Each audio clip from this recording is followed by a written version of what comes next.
हमने बहुत सारे लोगों को कहते हुए सुना होगा कि हमने देखा है कि जो बुरा करते हैं उनके साथ तो बहुत अच्छा होता है, और जो अच्छा मैं अच्छा कर रहा हूँ इतने दिन से, तो मेरे साथ तो कुछ अच्छा हो ही नहीं रहा है। ठीक है, तो इसका पहले अच्छे से समझते हैं। देखो, अब तक मैंने जितना भी जो भी बताया है ना, उसका सारा जो, अब मैं उसको अगर समराइज कर दूँ ना, तो आपको इसका आंसर मिल जाएगा। So today's session is very important. मैं सबसे पहले स्टार्टिंग में समरी बताऊंगी कि ऐसा क्यों होता है, क्वेश्चन का आंसर दे दूंगी, but later on you have to go and watch everything in details, so that आपको ये बात दिमाग में बैठ जाए, और एटलीस्ट आप तो ये ना बोले कि अच्छे लोगों के साथ बुरा क्यों होता है एटलीस्ट। तो देखिए, मैंने आप लोगों को कर्मस का कॉन्सेप्ट ऑलरेडी समझा दिया है कि आत्मा को कोई मार नहीं सकता है, आत्मा को न जलाया जा सकता है, आत्मा को न खत्म किया जा सकता है, ना उसे पानी में डुबाया जा सकता है, ना उसे काटा जा सकता है। और वो क्या करती है, जैसे हम कपड़े बदलते हैं वैसे आत्मा शरीर बदलती है। सो अब यहाँ पे क्या कॉन्सेप्ट आता है कि जब लोगों के अच्छे कर्मों का अच्छा फल और बुरे कर्मों का बुरा फल मिलता है हमेशा। बट क्या होता है ना कि हमने पुराने जन्मों में, जो हमें याद नहीं है, कुछ अच्छे कर्म किए हैं, कुछ बुरे कर्म किए हैं, और मैंने कल भी बताया था कि इन कर्मों का फल जो है ना स्लॉट्स के वे में आता है। आपने हमेशा ये नोटिस किया होगा कि कभी भी किसी का 2-3 साल अच्छा समय चलता है, फिर बुरा टाइम आता है। ऐसा कभी नहीं हुआ कि लाइफ पूरी जिंदगी किसी का अच्छा ही टाइम चलता रहा, बुरा ही टाइम, बुरा टाइम तो आया ही नहीं, पूरी जिंदगी उसने मजे काटे, ऐसा कभी नहीं होगा। और अगर आपको ऐसा लगता है तो आपको उसकी लाइफ का पूरा पता नहीं है, you don't know everything. If you find something really perfect, then you don't know everything about that person. ये बात आप हमेशा याद रखिएगा कि अगर आपको किसी के बारे में सब कुछ एकदम परफेक्ट लग रहा है ना, तो आपको अभी तक उसके बारे में पूरी बात पता नहीं है। ओके, अब मैं आती हूँ इस चीज़ पे कि क्या होता है ना कि लाइफ में जो हमारे पुराने कर्म होते हैं ना, वो स्लॉट्स के रूप में आते हैं। अच्छे कर्मों का अच्छा फल और बुरे कर्मों का बुरा फल मिलता है। अब क्या होता है ना कि जो लोग बुरा कर्म करते हैं ना, भगवान उनके अच्छे कर्मों को जल्दी काटते हैं।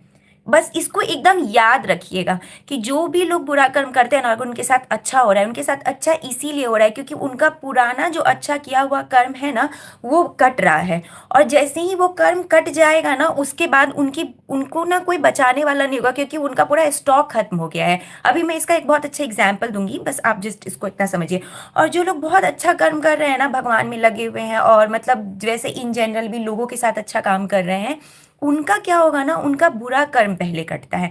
क्योंकि भगवान भी ना, कर्म की गति ऐसे बन जाती है ना कि जो लोग बुरा कर्म कर रहे होते हैं ना, भगवान चाहते कि इनका हिसाब मैं करूं, लेकिन वो तब तक नहीं कर पाते, क्योंकि जो अच्छे कर्म होते हैं ना, वो एक शील्ड की तरह एक्ट करते हैं, वो प्रोटेक्शन लेयर की तरह काम करते हैं।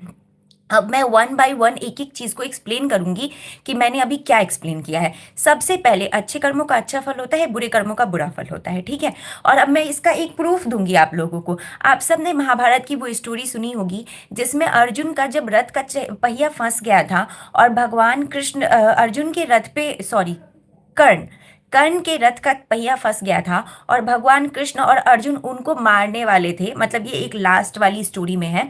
उस टाइम पे क्या हुआ था ना कि कर्ण के साथ जो बहुत चीजें लाइफ में हुई है ना, उन सब का देखो क्या था कि उस टाइम पे ना अर्जुन इतना विश्व के बड़े धनुर्धर थे, फिर भी वो कर्ण को नहीं मार पा रहे थे। वो कर्ण को क्यों नहीं मार पा रहे थे? क्योंकि कर्ण ने जीवन भर बहुत अच्छे काम किए।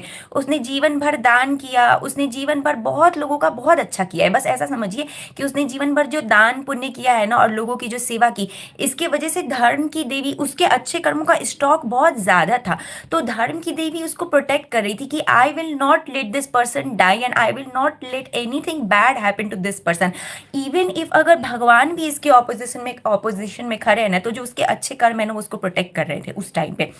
अब मैं इस स्टोरी को ना बाद में बहुत अच्छे से एक्सप्लेन करूंगी, बट इन एंड में हुआ ये कि कर्ण के ना लाइफ में, देखो, कर्ण की लाइफ में जो भी चीजें थी ना, भगवान उसके ऑपोजिट में खड़े थे। भगवान ऑपोजिट में क्यों खड़े थे? इसका मतलब ये है कि उसने जीवन भर इतने अच्छे अच्छे काम किए, इतनी अच्छे अच्छे पुण्य के काम किए।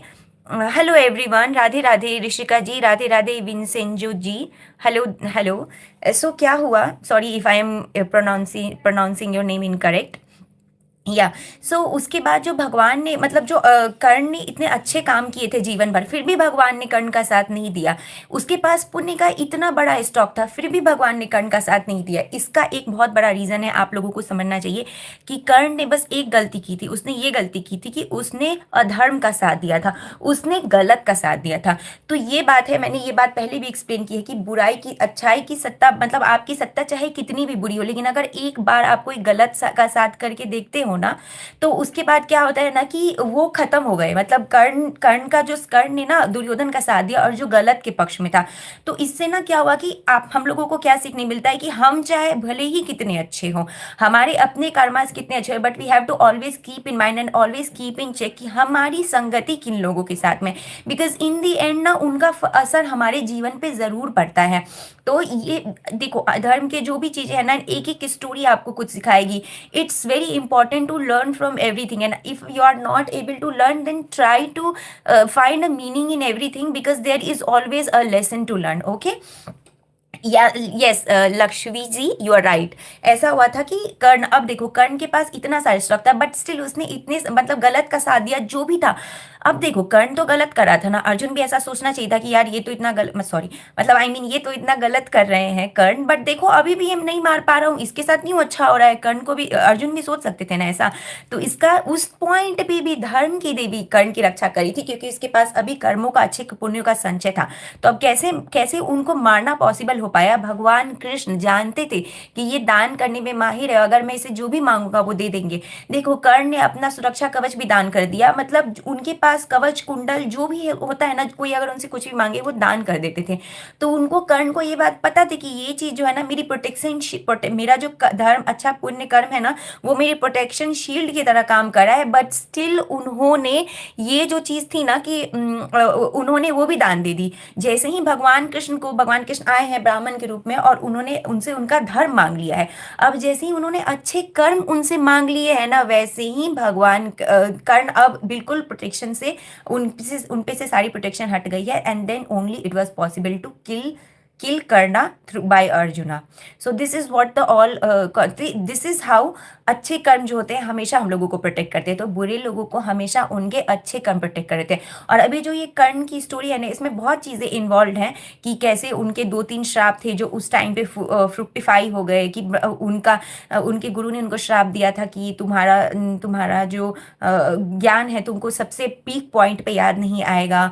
फिर ब्राह्मण का उनका श्राप था कि गाय को, मतलब उनसे गलती से गाय की हत्या हो गई थी, कि तुम्हारा भी रथ का पहिया फंस जाएगा। तो बहुत सारी चीज़ें एक साथ इन्वॉल्व थी जिसकी वजह से कर्ण मारे गए। अभी हम उस चीज़ पे नहीं आएंगे, मैं कभी बाद में अगर जस्ट इन केस स्टोरी को बाद में अच्छे से एक्सप्लेन करूंगी। But in the end gist यही था कि अच्छे कर्म हमेशा रक्षा करते हैं, और जब तक अच्छे कर्मों की शील्ड और प्रोटेक्शन होती है, बुरे लोगों के साथ भी अच्छा हो रहा होता है। समझ गए आप? तो अगर यही है इस क्वेश्चन का आंसर कि बुरे लोगों के साथ अच्छा इसीलिए होता है क्योंकि उनका पुराना कुछ स्टॉक है जो अभी तक चल रहा है। और आपको पता है क्या होता है, जैसे ही उनका वो स्टॉक खत्म हो जाता है ना, अब देखो ऐसा होता है कि अब इसको आप इमेजिन कीजिए एक बैंक बैलेंस की तरह। आपने किसी टाइम पे लाइफ में, आपने सपोज लाइफ के इनिशियल ईयर्स में बहुत मेहनत की है, बहुत ज़्यादा पैसे कमा लिए, इतने पैसे कमा लिए कि आप अर्ली रिटायरमेंट ले सकते हो एकदम। कुछ लोग, आपने नहीं सुना है want to take early retirement, तो उन्होंने इतने पैसे बना लिए हैं ना कि वो अर्ली रिटायरमेंट लेते हैं, ठीक है। तो इसके बाद वो अर्ली रिटायरमेंट ले लेते हैं, तो क्या अब लोगों को तो ये लगेगा यार ये तो कुछ भी नहीं कर रहा है, बाद में जब वो बूढ़े हो जाएंगे तो कुछ भी नहीं कर रहा है, देखो कुछ भी, हम इतने मेहनत कर रहे हैं, हमारे पास इतने पैसे नहीं है, इसके पास इतने पैसे हैं। क्यों इतने पैसे? क्योंकि उसने जीवन में स्टार्टिंग में बहुत मेहनत कर ली है, उसने इतने पैसे कमा लिए, उसके पास इतनी फुल ऑन स्ट्रैटेजी है कि वो अपने फाइनेंसिस को मैनेज कर सकता है। लेकिन सपोज एक दिन वो बैंक करप्ट हो जाए, जस्ट भगवान जी, मतलब बुरा तो किसी का नहीं चाहना चाहिए, मैं एग्जाम्पल में भी नहीं चाहूँगी किसी के साथ बुरा हो, लेकिन सपोज एक दिन कोई बैंक करप्ट हो जाए, उसका पैसा सारा निकल जाए, अब क्या होगा? अब तो वो भूल गया है ना, कितने दिन से काम नहीं कर रहा है, कितने दिन से पैसे नहीं कमा रहा है, तो अब कैसे मिलेगा उसको? तो यही होता है, जो लोग बुरा कर्म कर रहे होते हैं ना, उनको उनको अच्छे कर्मों की आदत होती नहीं है। तो जैसे ही उनके बुरे कर्म कट जाते हैं ना, फिर उनको पता नहीं होता है कि इस चीज़ से कैसे बाहर निकलना है। भगवान भी उनका साथ नहीं देते, तो उस टाइम में उनके साथ बहुत ज़्यादा बुरा होता है, कि बुरे लोगों के साथ उनको पता तो है नहीं कि कैसे अब अच्छा करे। और अच्छे लोगों का क्या होता है ना कि बुरे कर्म उनके कटते चले जाते हैं, जैसे ही उनके सारे बुरे कर्म, और जिनको प्रारब्ध कर्म कहते हैं, वो कट जाते हैं, तो उनके साथ फिर बहुत अच्छा होता है। आज क्या है ना कि आज मैं क्विकली समरी दे देती हूँ कि अब तक मैंने क्या क्या एक्सप्लेन किया है भगवत गीता के चैप्टर नंबर 2 में। आत्मा अमर है, आत्मा को कोई मार नहीं सकता, आत्मा को कोई काट नहीं सकता, ना उसे जलाया जाता है, ना उसे पानी में डुबोया जा सकता है। तो ये है। और आत्मा जैसे कपड़े बदलते हैं हम इंसान, वैसे आत्मा अपना शरीर बदलती है। और जीवन का ये चक्र ऐसे ही चलता रहता है। लाइफ बड़ी है, लाइफ एक दिन खत्म हो जाती है, और इसीलिए हमें किसी भी बात का स्ट्रेस नहीं लेना चाहिए, क्योंकि हमें पता है कि अगर मान लो अगर किसी की 10 साल की ही ओके, ऐसे नहीं एग्जाम्पल लेना चाहिए, बट सपोज कि 10 साल बाद आपको पता चला कि पृथ्वी खत्म हो जाएगी, तो आप 10 साल का ही एजेंडा लेके चलोगे ना। तो वैसे ही आप इसको थोड़ा और बिगर पिक्चर लेके चलिए और ऐसे सोचिए कि लाइफ 10 साल की ना हो कि 100 साल की है, एक दिन तो खत्म ही हो जानी है, तो मुझे क्यों इस चीज़ का इतना टेंशन लेना है, सब कुछ एक दिन खत्म हो जाना है। मुझे हमेशा प्रेजेंट पे फोकस करना है, ना पास्ट पे फोकस करना है कि मेरे साथ क्या बुरा हुआ है, ना फ्यूचर पे फोकस करना है। और भगवत गीता इस चीज़ पे every time it is very much emphasising on this concept कि हमें हमेशा कैसे समभाव में रहना है। समभाव मतलब ना ज़्यादा खुश होने ना ज़्यादा चीज़ों से बहुत खुश होना है, और ना ज़्यादा खराब चीज़ और बुरी चीज़ आए तो हमें ना ही बहुत ज़्यादा विचलित होना है। एक ये चीज़ है जो बहुत इंपॉर्टेंट है, हमें हमेशा इस चीज़ पे फोकस करना चाहिए। आप जब ये चीज़ें, और पता है ये चीज़ें आपको लगता होगा कि कहने इतना आसान है, करना नहीं, बट नहीं, आपको मैं आगे बताऊंगी कि ये करना आसान नहीं है, बट मुश्किल भी नहीं है। कैसे? अब मैं ये सारे जो कॉन्सेप्ट है ना, आप मैं चाहती हूँ, और हाँ एक चीज़ बहुत इंपॉर्टेंट है, मैंने सतोगुण रजोगुण और तमोगुण का कॉन्सेप्ट बताया था। आप लोगों को लगेगा कि ये कितने बज वर्ड्स हैं और मैं क्यों सीखूं इसका मतलब नहीं, बट इसका मतलब सीखना बहुत ज़्यादा इंपॉर्टेंट है। जब तक आप ये नहीं सीखोगे ना, आपको आगे पता नहीं चलेगा कि मैं किस चीज़ को रेफर कर रही हूँ। आपको ये पता होना चाहिए कि सतोगुण रजोगुण और तमोगुण होता क्या है, क्योंकि जब तक आप वो नहीं जानोगे ना, आप उसके हिसाब से कर्म नहीं कर पाओगे, और जब आप उसके हिसाब से कर्म नहीं कर पाओगे तो आप उसके हिसाब से मतलब आपको रिजल्ट्स नहीं मिलेंगे। क्योंकि क्या होता है ना, सतोगुण का जो परिणाम होता है ना, सतोगुण का जब बाद में इंसान जो सतोगुण में चल रहा होता है, अपने कर्मों को करता है, उसका फल या तो भगवान की प्राप्ति होती है, या एटलीस्ट उसे उसे स्वर्ग लोक मिलता है, मतलब उसका ना आगे का जीवन अच्छा होता चला जाता है। रजोगुण में तो मतलब सतोगुण में के अंतर्गत जो काम आते हैं ना, उनके फल में इंसान को स्वर्ग लोक मिलता है, और ऊपर के लोक मिलते चले जाते हैं, अच्छा होता है। मैं कभी समझाऊंगी लोकों का कॉन्सेप्ट कि क्या होता है, बट ऐसा समझिए कि जैसे जब मैं हाई एनर्जी की बात करूं और हाई ऊपर जाने की बात करूं, इट मीन्स मैं ऊपर के लोगों की बात कर रही हूं।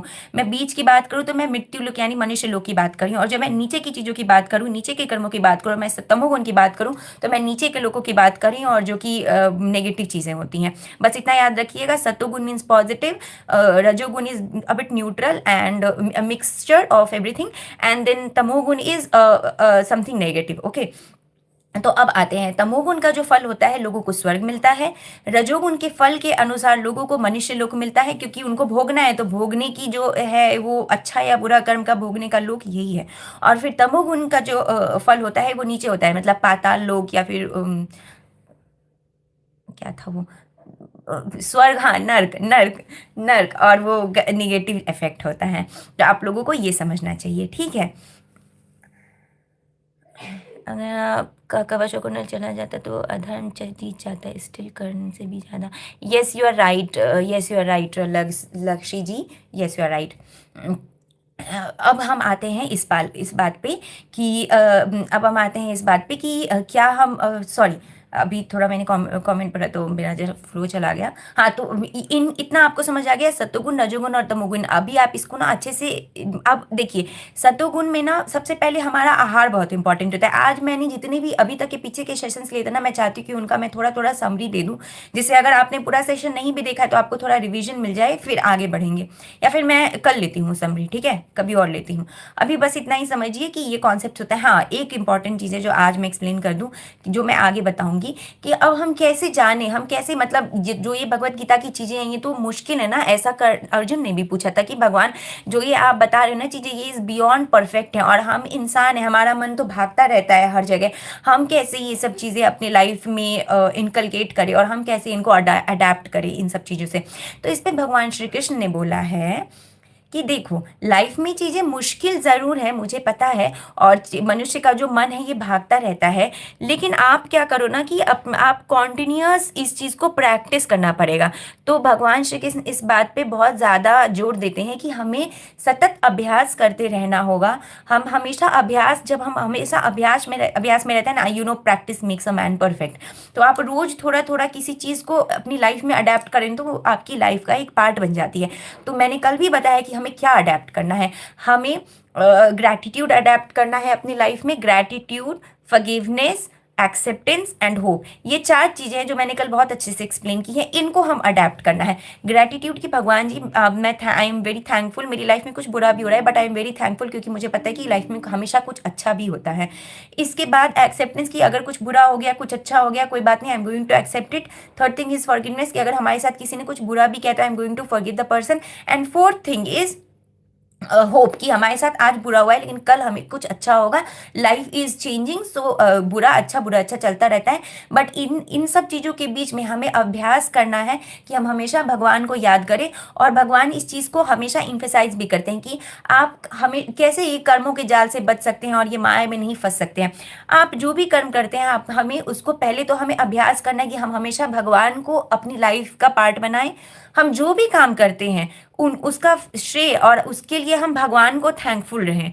दूसरी चीज़, तीसरी चीज़ कि हम जो है इन चीज़ों को हमेशा लाइफ में अडेप्ट करते रहें, और हम जो भी काम करते हैं ना वो हम भगवान के नाम से करें।